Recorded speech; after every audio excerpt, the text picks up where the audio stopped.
Well, knowing how hard touring has been on your mental health and probably your physical health, and you have kids and stuff and whatnot, would you have done anything differently in hindsight?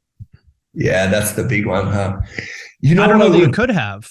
Yeah, I think the thing that I would have done is I would have talked to my friends more, and I would have been more honest, and I would have it's such a hard thing because I think we're making breakthroughs with mental health right now, which are so great, but it's been pushed so much more into mainstream culture in a way that it just wasn't there when we were growing up as a band. And that is the main thing.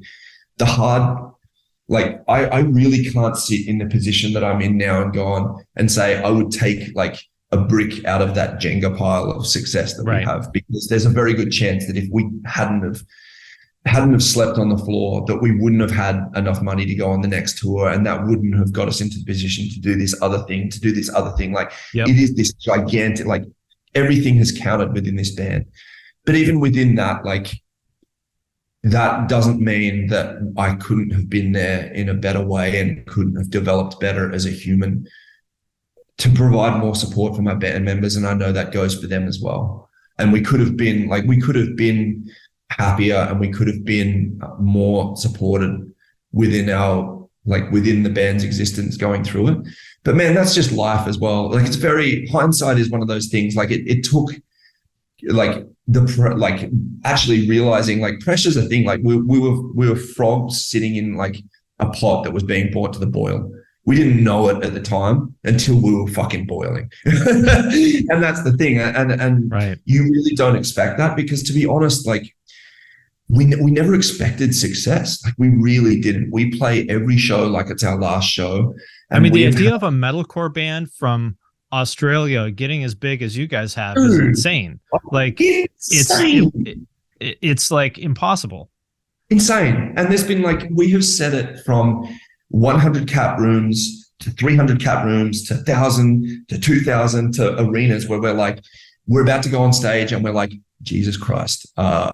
All right, everyone soak it in, because this is the biggest this band is ever going to get, because it's impossible to do any more. No one else has. No one in our country had done what we've done before. And then you go overseas and they're we've never heard of a band from Australia before, let alone doing what you're doing, let alone it becoming this. You're you're constantly smashing through these glass ceilings and you're aware of it.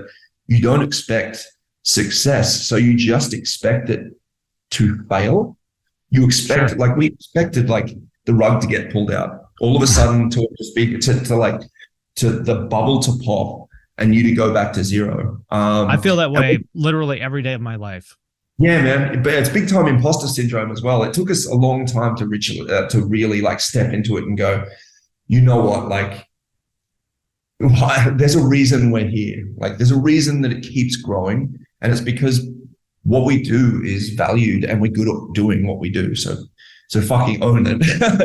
Own it. We spent 10 years doing interviews of people asking that first question that you asked of what do you think that there's that resonation with people, the genuine nature of this band, being responsible for something that has made this growth.